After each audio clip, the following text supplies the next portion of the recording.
Hi, Guy Lieberman. Where are you? I am in Zichron Yaakov in Israel, where I live with my family. Oh, that's wonderful. Let me give a brief introduction to Guy Lieberman. He's a social entrepreneur, a cultural activist, and on his website, it says he approaches critical social and environmental issues through the intersection of creativity, originality, and initiative. And we have the same premise that we live by. Creativity can change the world.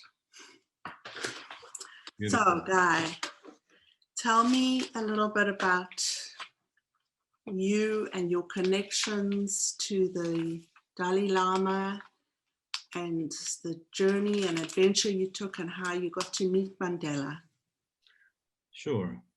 So I traveled the world in my 20s. I went on a long and glorious journey overland, mostly through Africa. Then I went to India. I traveled extensively, very slowly. And in that time, I was just sort of like searching and looking.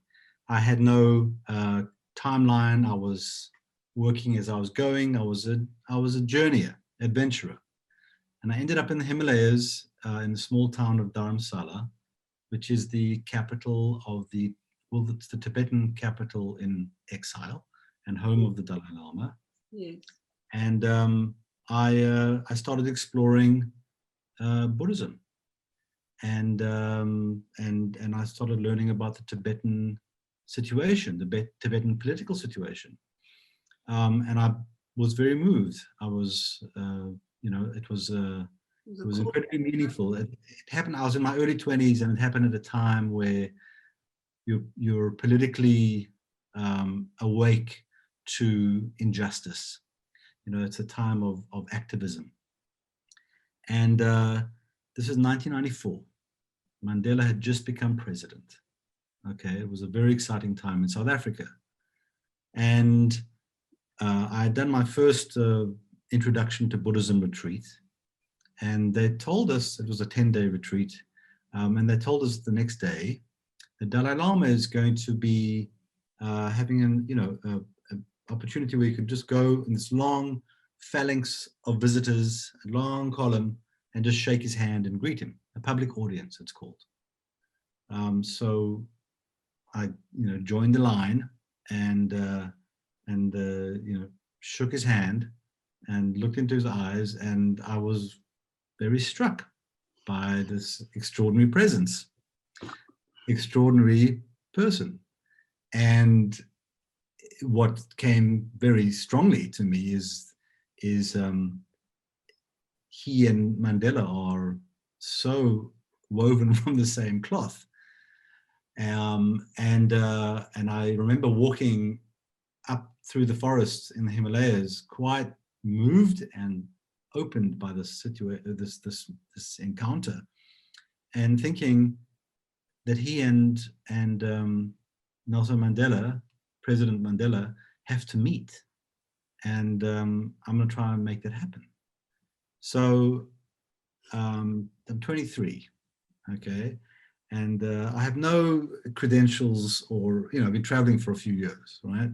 But I got chutzpah, and I'm driven, I suppose, and I write a letter to the Dalai Lama's office saying that I'm South African, I'm living in Dharamsala at the moment, and I believe that Nelson Mandela and the Dalai Lama should meet, and the Dalai Lama should come to South Africa, and there's such a wonderful opportunity. They have to meet. It's a natural political segue from the South African struggle that we've just won to the Tibetan struggle that we that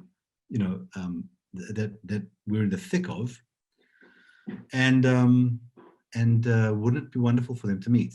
Like chutzpah and naivete, just like jammed up. The best combinations and how things happen. Right, and then I sort of like sent it off to the. I think I dropped it off at the gate, something like that.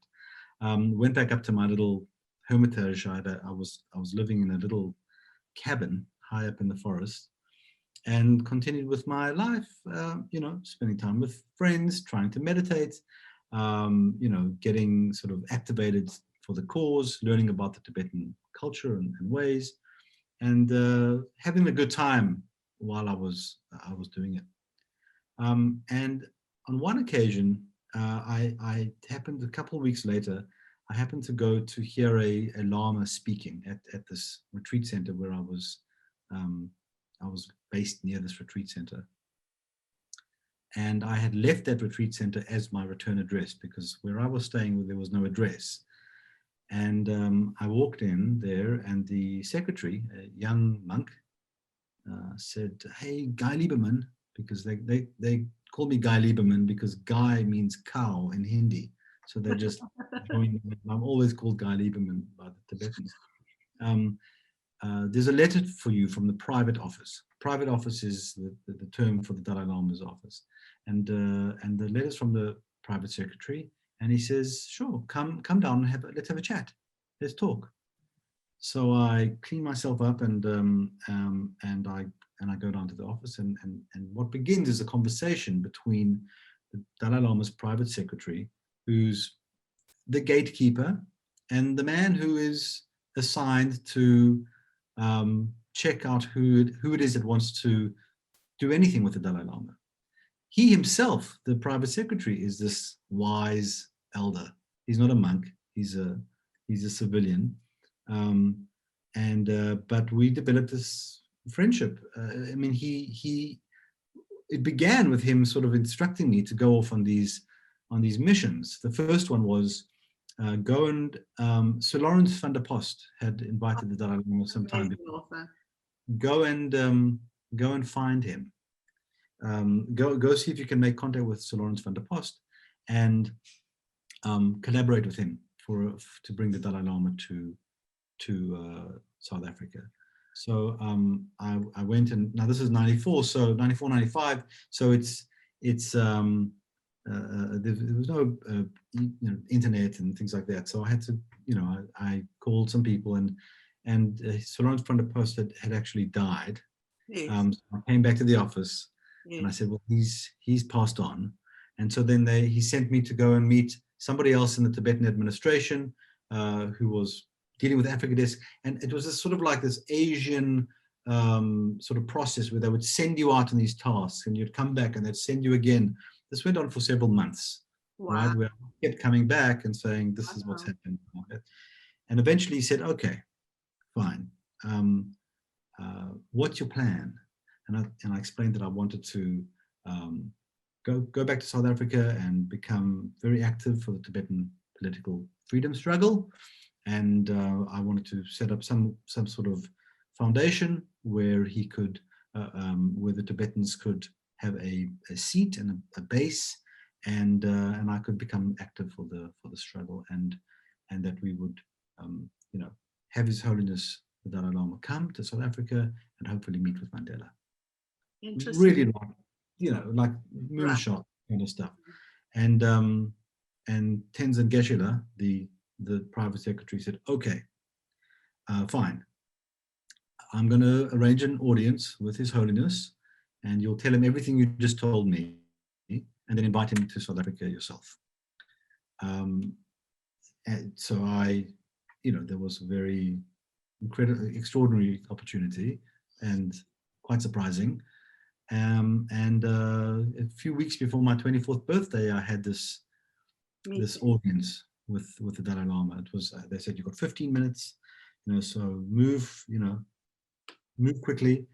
And it turned out to be close to 50 minutes. And we had a very wonderful conversation. And he's very open. It was just the two of us and his interpreter, just to make sure that everything was understood. There was no miscommunication. And he spoke about his love for Tutu and his impression with South Africa, and that he would, of course, love to meet with Nelson Mandela. And I said, okay, shall I go back and set it up? And he said, yes, go, sort of effectively go make it happen, kid. Right. He gave you permission to go, and so you did. So I did. I went back to South Africa, And Mandela was in the seat of the height of his power, I guess. But what was good is that I had access, fairly easy access, to some of the senior political leaders in his administration who were sensitive to the Tibetan cause. Generally, the ANC was very pro-China and remains pro-China, but there were some who had been in exile and had a resonance with the Tibetan cause. They saw the connection. And one of them was quite senior. And I started my activism. And I remember one story that because I didn't have any real, backing, credentials, institution, nothing. I was very young. But I asked the Dalai Lama if he would sign his autobiography for Nelson Mandela. And then I had I worked through the protocol office, and had Mandela sign his autobiography for the Dalai Lama, and I swapped them. Beautiful, such a beautiful thing. Like whatever I could, like whatever level I could get in it, just to start making the connection, the link. Gifts, of course, gifts. Yes, exactly. So and then the Dalai Lama did come first in '96, and it was I was liaison for that visit, so I worked very closely with that person. That's a great thing. And they met while he was as president. They actually met, which was to the real chagrin of China. They were not happy about this at all. But Mandela, in his largesse and in his confidence and in his presence, basically said to China, "We are your friends, and we are the friends of others too. Effectively, don't worry. I'm going to meet the Dalai Lama, but it shouldn't interfere with our relationship." And that was, he had such a sort of gravitas that he could say it to China, and they wouldn't mess with him. Whereas they had been very harsh to some other presidents, that had, that cancelled diplomatic ties, that be, Chinese don't mess around. But with Mandela, just his presence was such. So the meeting was a private meeting, just the two of them. And then what would happen is the Dalai Lama ended up coming, he came 3 times to South Africa. So in every visit, you have this, you meet him in the VIP lounge at the airport, and his entourage, small entourage for someone of that stature, while they move through immigration, you have your cup of tea and you talk about the trip that's coming, what's the plan. So you have this conversation, and then at the end there's like this recon, this reflection. So the two of us are effectively we're sitting in the annex at the private suite at OR Tambo, and I hadn't planned it, but I just said to him, Your Holiness, what were your impressions of Nelson Mandela? How was it meeting him? And I hadn't thought about it. I just thought, and we had time, so we were just sitting there, and he thinks, and the Dalai Lama can he can take his time. He'll really think about it. He doesn't reflect, ponder, meditate, and so he thought about it for a few moments, and he said something fascinating. He said, I've had the opportunity to meet with many great leaders in the world, scientists and Nobel laureates and kings and presidents and emperors. I've had this opportunity, spiritual leaders. And every time I prepare to meet with them, I look at their reputation. I study them, and I assess the reputation that they have in the world. And in every occasion, whenever I meet the person, the reputation is generally much larger than the person. Now, I was preparing to meet with Nelson Mandela, who has the biggest reputation in the world. And in only his case was his person bigger than his reputation. Oh, it's so profound. yeah, so it was amazing. And then the second time they met twice. This was he came again in 1999, and Mbeki was president, and Mbeki snubbed the meeting with the Dalai Lama, unfortunately. But that snub, interestingly, went on front page news, and it broadcast the Dalai Lama's visit to South Africa in way, Yes. Yeah. So Highlighted it.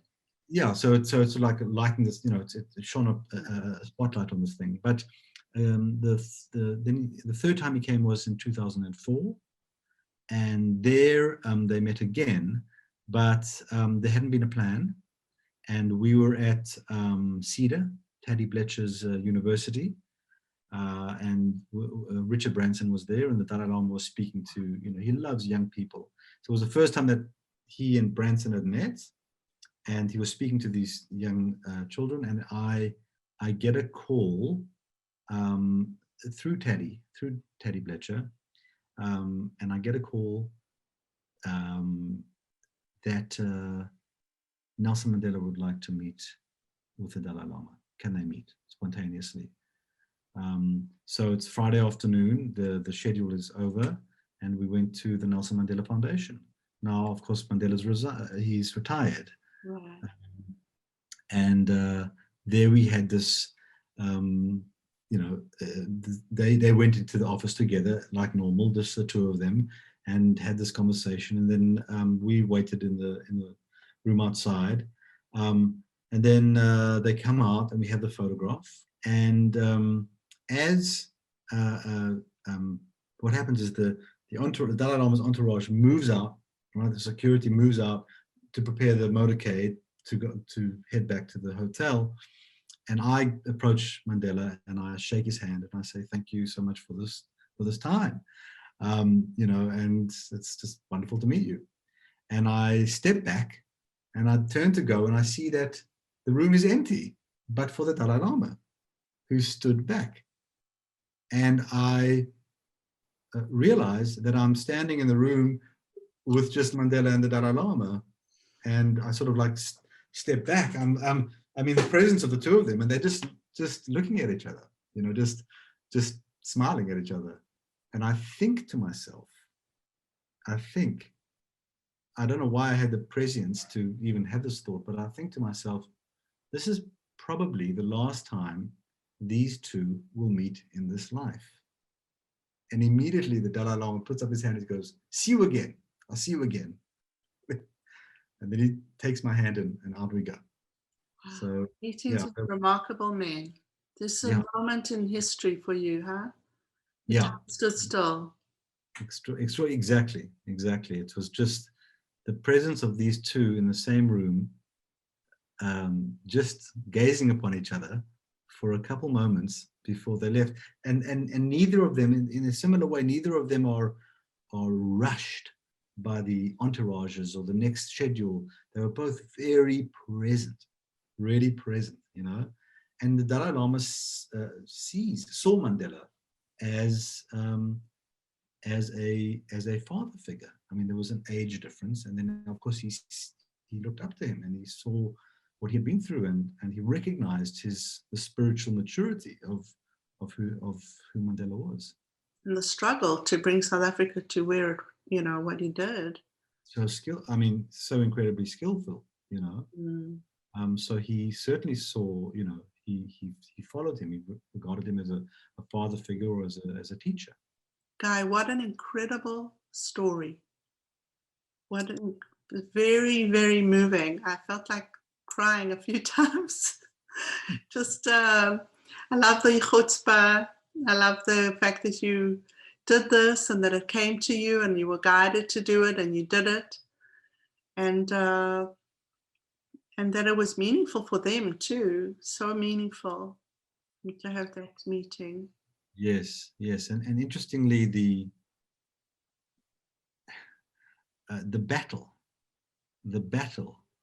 because you could say, maybe, if you want to speak in mythical terms, right, that there were these two great forces of light, right, just really great, good, big, giant souls, right? That blast out this light, right? And everybody, however you want to frame it, right? But everyone can feel this presence with both of them.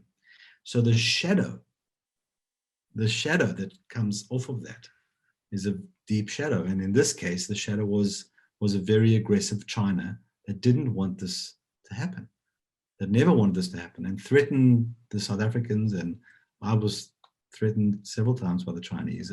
They tried to woo me. They tried to pay off one of our African organizers, one of the organizations. They offered them money to just step back from the whole thing. Very manipulative and scary. There's no nuance there. They will to get their way. So there was an interesting pressure to deal with in my 20s. I got gray hair early. Yeah. It's really a beautiful story, and as I said, like very moving. And I just want to thank you for that. Sure. Thank you. I was honored to have the opportunity to speak.